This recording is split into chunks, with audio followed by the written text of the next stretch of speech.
So আজি ভিডিওটো একেবাৰে এটা ৰেপিড ৰিভিজনৰ ভিডিও হয় যিসকলে আমাৰ ভিডিওসমূহ চাই আছে তেওঁলোকে গমেই পাব আমি খুব সুন্দৰভাৱে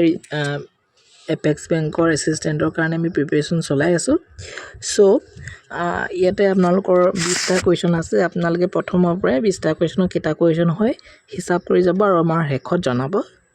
কমেন্ট সেকশনত যে আপুনি কেইটা কাৰেক্ট কৰিব পাৰিছে একেবাৰে এক্সাম ওৰিয়েন্টেড কোৱেশ্চন আছে Which institutions is known as the Central Bank of India? Central Bank of India বুলি কোনখন ইনষ্টিটিউচনক জনা যায় এটো আমি সকলোৱে জানো option B will be the correct answer RBI হ'ব শুদ্ধ উত্তৰ ঠিক আছে আৰবিআই হ'ব শুদ্ধ উত্তৰ নেক্সট যদি যাম কোৱেশ্চন নম্বৰ 2 কোৱেশ্চন নম্বৰ 2 টো কি দিয়া আছে আপোনালোকে মন কৰক যে RBI was established in which year RBI টো কেতিয়া এষ্টাবলিশ কৰা হৈছিল option A will be the correct answer 1935 ত আৰবিআই এষ্টাবলিশ কৰা হৈছিল গতিকে অপচন এ টো হ'ব শুদ্ধ উত্তৰ নেক্সট আহিলে কোৱেশ্চন নম্বৰ 3 তাতে খুদিছে যে what is the full form of the CRR কিমান বাৰ আপোনালোকৰ সৈতে ডিসকাশন কৰিছো যে সিআৰআৰ ফুল ফিলিংটো হৈছে cash reserve ratio option A will be the correct answer cash reserve ratio হ'ব শুদ্ধ উত্তৰ ঠিক আছে নেক্সট আহিলে 4 নম্বৰ কোৱেশ্চন কি দিয়া আছে এটা খুদিছে যে what is the full form of SLR অলপ আগতে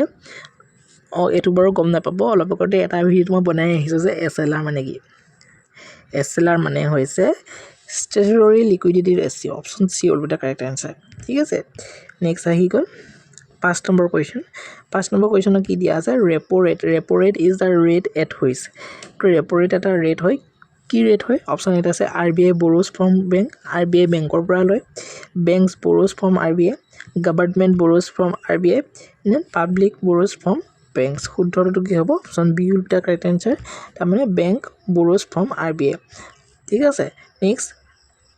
6 নম্বৰ কোৱেশ্চন কি দিয়া আছে reserve repo rate is the rate at which option it is RBI lends to banks lend to RBI lends to public ne government lends to RBI শুদ্ধটো হ'ব option B will be the correct answer banks lend to RBI ঠিক আছে next 7 number question কি দিয়া আছে আপোনালোকে চাই লওক which bank is known as the banker of the গভৰ্ণমেণ্টৰ বেংকাৰ বুলি কোনটো বেংকক কোৱা হয় হেতুটো RBI কে কোৱা হয় অপচন সি হ'ব শুদ্ধ উত্তৰ এটো সকলোৱে জানে নেক্সট আহি গল what does NPA stand NPA মানে কি হয় NPA ফুল মিনিটো সুধিছে এব্ৰিভিয়েচনৰ ওপৰত কোৱেশ্চন কিন্তু আহিবই সো ইম্পৰ্টেন্ট হয় NPA মানে হৈছে option E will be the correct answer non performing PERFORMING non performing assessed assessed ঠিক আছে নেক্সট আহি গল আপোনালোকৰ 9 নম্বৰ কোৱেশ্চন কি দিয়া আছে which institution regulates the securities market in India securities market কথা কৈ দিলে SEBI হ'ব শুদ্ধ উত্তৰ কাৰণ SEBI ফুল মিনিংটো হেতু যদি আপোনালোকে SEBI ফুল মিনিংটো ক'ব পাৰে আপোনালোকে কমেন্ট বক্সত জনাব ঠিক আছে SEBI নেক্সট আহি গল Question number 10 টো কি দিয়া আছে আপোনালোকে চাব পাৰে এৰে খুদিছে যে which institution regulates the insurance sector in India insurance sector টো কোনটো ইনষ্টিটিউচনে ৰেগুলেট কৰে তো এটো হ'ব আপোনালোকৰ IRDAI এটা আপোনালোকৰ কাম হল IRDAI ফুল মিনিং টো আমাক জনাব ঠিক আছে নেক্সট আহিলে question number 11 ত আছে NEFT ফুল মিনিং টো কি হয় অপচন এটা আছে national electronic fund transfer next আছে national exchange fund transfer C আছে national economic fund transfer D আছে নিউ ইলেক্ট্ৰনিক ফান্ড ট্ৰান্সফাৰ শুদ্ধটো হ'ব option A will be the correct answer national electronic fund transfer হ'ব শুদ্ধ উত্তৰ ঠিক আছে নেক্সট RTGS stands for এটো একেবাৰে easy real time gross settlement option এটো হ'ব শুদ্ধ উত্তৰ 12 নম্বৰ কোৱেশ্চনটো কি 13 নম্বৰ কোৱেশ্চন আছে UPI stands for Unified Payment Service option এটো হ'ব শুদ্ধ উত্তৰ নেক্সট আহি গল আপোনালোকৰ 14 নম্বৰ কোৱেশ্চন তাতে খুদিছে which bank is called Apex Bank for Agriculture and Rural Development Agriculture and Rural Development লগত কোনটো বেংক জড়িত নাবাৰ্ড 1982 ত এষ্টাবলিশ কৰা হৈছিল নাবাৰ্ডৰ ফুল ফৰ্মটো আপোনালোকে আমাক কমেন্ট বক্সত জনাব লাগিব কমেন্ট কৰিব দেই নাবাৰ্ডৰ ফুল ফৰ্ম আমাক লাগিব ঠিক আছে নেক্সট আহিলে 15 number question which bank provides finance mainly to small industries তো অপচন এটা আছে SIDBI that is the correct answer SIDBI Small Industries Development Bank of India যেনেকি ইন্ডাষ্ট্ৰি ওয়াৰ্ডটো হুমাই আছে ঠিক আছে নামতে উলাই থাকে একচুয়ালি 17 নম্বৰ কুৱেশ্যনটো ATM মানে কি automated teller machine option A will be the correct answer ঠিক আছে নেক্সট আহি গ'ল KYC ষ্টেণ্ড ফৰ KYC মানে হৈছে নো ইয়ৰ কাষ্টমাৰ নো ইয়ৰ কাষ্টমাৰ ঠিক আছে অপশ্যন এটো হ'ব শুদ্ধ উত্তৰ নেক্সট 18 নম্বৰ কুৱেশ্যনটো কি দিয়া আছে 18 নম্বৰ কুৱেশ্যনত দিয়া আছে which of the following is a demand deposit account কোনটো হয় অপশ্যন এ